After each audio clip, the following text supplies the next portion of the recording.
Buenos días muchachos, les habla Nicolás Duarte, docente del Colegio Rogelio Salmona de Ciencias Sociales, Economía y Política para los grados noveno, décimo y 11. En esta oportunidad le explicaré a mis estudiantes de grado 11 el primer taller y el segundo taller que envié como formatos de Aprende en Casa, como una de las estrategias que desarrolló el colegio para poder adelantar las diferentes temáticas del primer trimestre, teniendo en cuenta la crisis que está viviendo actualmente Colombia y el mundo referente al COVID-19. De paso les envío un fuerte abrazo y espero estén acatando las medidas de protección y restricción impuestas por el gobierno para el cuidado de todos. Bueno muchachos, el primer taller que les dejé correspondía a los sectores económicos de Colombia y el PIB. Entonces explicaré básicamente en qué consiste el taller y cómo deben desarrollarlo, ¿no? Entonces, como ya lo habíamos visto en clases, los sectores económicos básicamente agrupan las diferentes actividades económicas que desarrolla un estado, ¿no? De las cuales se extrae el PIB o el Producto Interno Bruto, ¿no?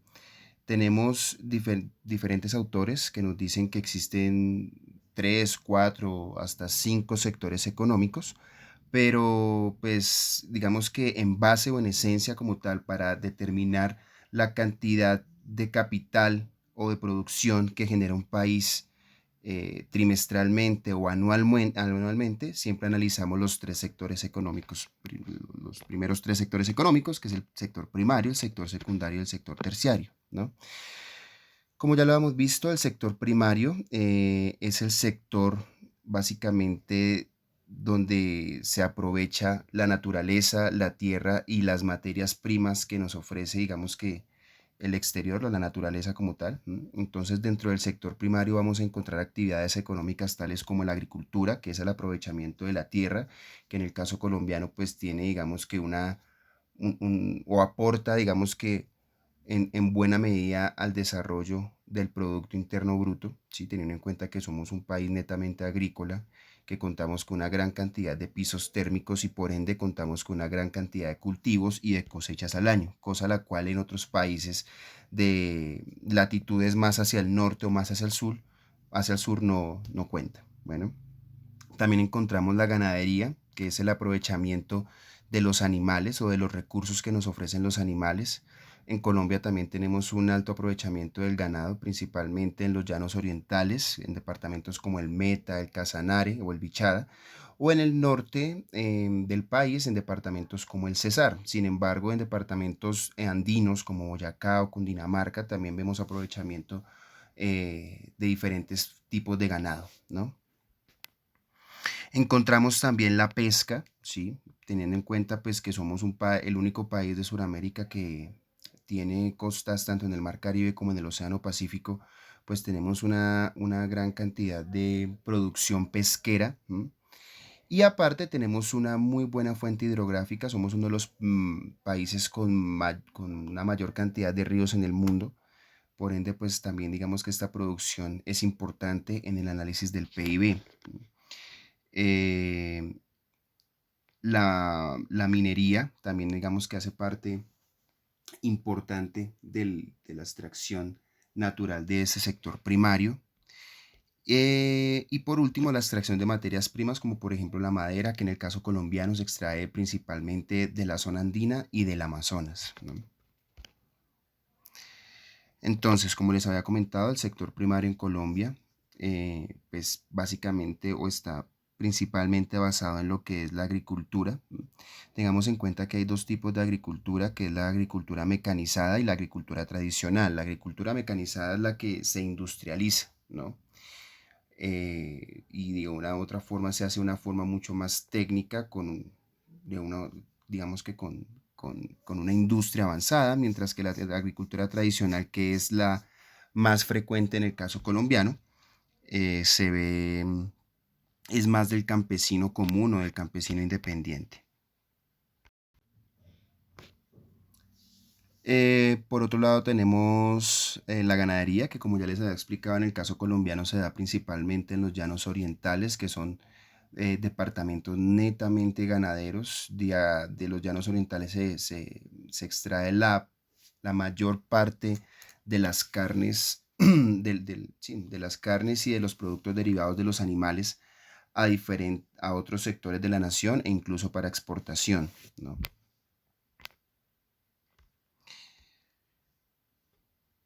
Tenemos obviamente la explotación forestal, que como también les comenté en el caso colombiano, la principal fuente de madera en Colombia y en países como Brasil, Ecuador, perdón, Brasil, Perú o Bolivia es del Amazonas, ¿no? Teniendo en cuenta que pues esto ha causado un fuerte impacto ambiental, puesto que el Amazonas pues, es la selva más grande del mundo y es uno de los principales afluentes de oxígeno a nivel global, ¿no? Entonces, pues digamos que esta explotación forestal en el Amazonas para la extracción de madera ha significado, digamos que un impacto ambiental grande para las naciones que comprometen esta zona del mundo.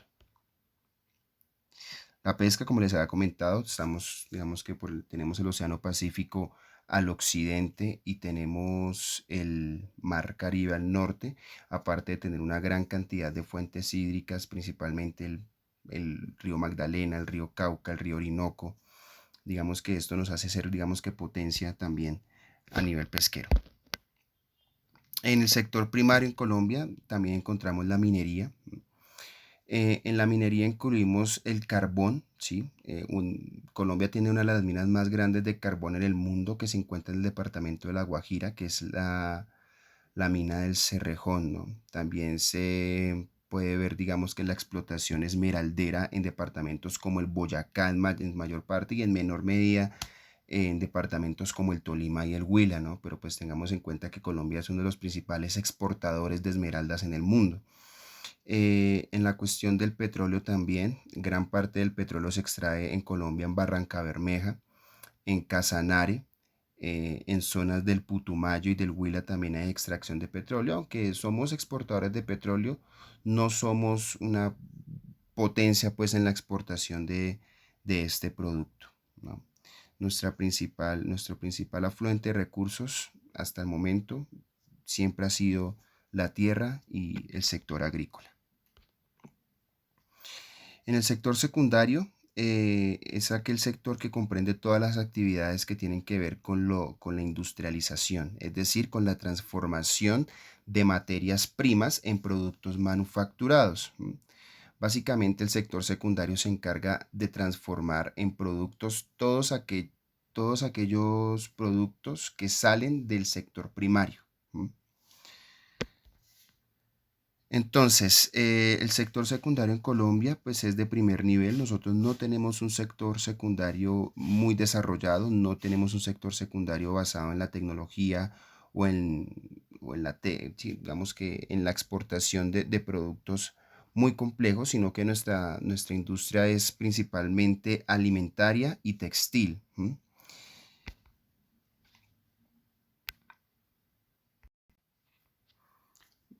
Básicamente, pues, porque pues, desde que nos comenzamos a industrializar a mediados del siglo XX, con el modelo de industrialización por sustitución de importaciones que se impuso en los gobiernos de mediados del siglo XX, principalmente en el gobierno de Gustavo Rojas Pinilla y en algunos gobiernos del Frente Nacional. De una forma, pues se intentó industrializar el país, pero la industrialización fue precaria, no habían los recursos para poder alcanzar una industrialización masiva. Esto no solamente sucedió en Colombia, sino que sucedió en la mayor parte de países latinoamericanos. Por ende, la industria que se desarrolló en Colombia y en otros países de este continente fue una industria simple de primer nivel, no fue una industria tecnológica, no es comparable, digamos, con la industria inglesa o la industria japonesa o la surcoreana, ¿no? Es una industria muy, muy primaria que principalmente se basa en la producción de materiales de construcción, en la producción alimenticia y en la producción textil, básicamente. En el sector terciario encontramos todas aquellas actividades que no producen una mercancía en sí, pero que son necesarias para el funcionamiento de la economía. Para ello tenemos, por ejemplo, el comercio, los restaurantes, los hoteles, el turismo, el transporte, los servicios financieros, las comunicaciones, los servicios de educación, los profesionales, el gobierno, etcétera, ¿sí? Entonces, ¿qué tenemos también en el sector terciario? Tenemos que tener en cuenta que aquí tenemos el cobro de impuestos principalmente, ¿sí? Que es uno de los principales mecanismos de recolección de capital del Estado. También tenemos el turismo, que hace parte, digamos que, de este sector, aunque en otros autores lo ubican en un sector cuaternario o quináneo, ¿sí? Pero pues para este caso lo vamos a ubicar en el sector terciario. Y las exportaciones también, que generan una gran cantidad de capital al Estado. Bueno, muchachos, en cuanto al segundo taller, el cual tiene como tema central las causas de la hiperinflación en Venezuela.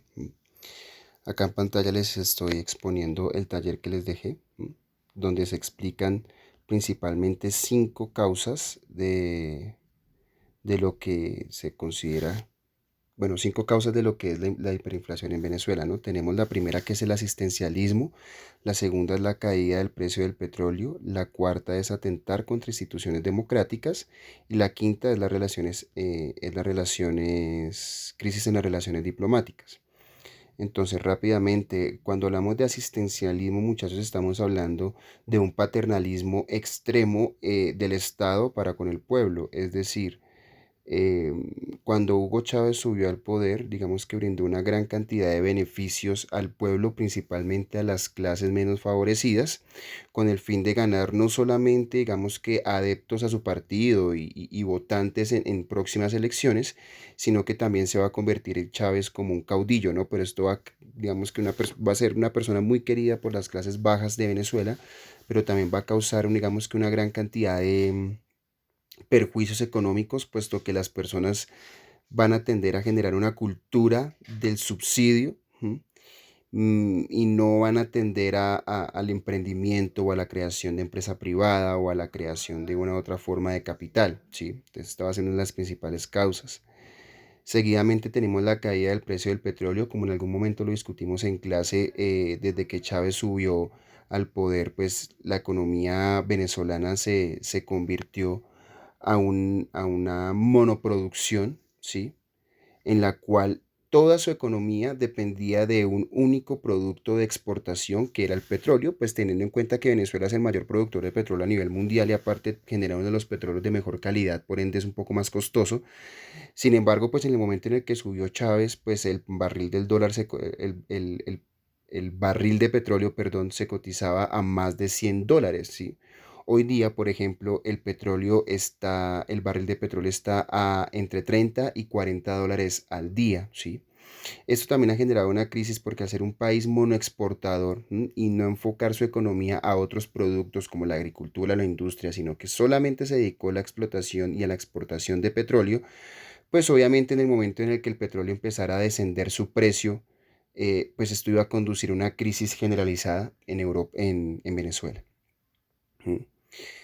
Como tercer factor o tercera causa tenemos la inflación y evaluación del bolívar, eh, pues teniendo en cuenta que principalmente al, al, al privatizar la mayor parte, perdón, ay, se me fue el término, discúlpenme, ya, al nacionalizar y expropiar la mayor parte de las fábricas que, que habían en Venezuela, ¿sí? Pues esto generó, digamos que una quiebra del Estado, puesto que el Estado no tuvo la capacidad de afrontar, o de hacerse cargo de toda la industria y de todo el sistema productivo de Venezuela, ¿sí? Esto obviamente iba a generar una inflación en los productos porque pues al no ser capaz de producir toda la cantidad de productos, principalmente la canasta familiar para los venezolanos, ¿sí? Esto iba a generar una escasez en la mayor parte de los mercados y como ya lo habíamos visto dentro de la ley de oferta y demanda, la escasez de productos va a generar una inflación constante, continua y generalizada, que si no es solucionada en un tiempo considerable, pues va a conducir a una crisis económica y por ende esa inflación va a pasar a ser una hiperinflación. Atentar contra instituciones democráticas, principalmente porque el gobierno de Chávez y se va a ahondar un poco esa situación en el gobierno de Maduro, intenta colocar una unanimidad del partido y se intenta, digamos que, instaurar una dictadura. Entonces todas las instituciones democráticas o organismos de control van a empezar a ser atacadas y posteriormente van a ser o apropiadas por el partido chavista o eliminadas principalmente. Y las crisis en las relaciones diplomáticas, principalmente con los estados capitalistas, como la mayor parte de los estados europeos, Estados Unidos obviamente, desde Chávez, digamos que había una relación diplomática tensa con Estados Unidos, y pues en los últimos años con Colombia y con la mayor parte de los países latinoamericanos.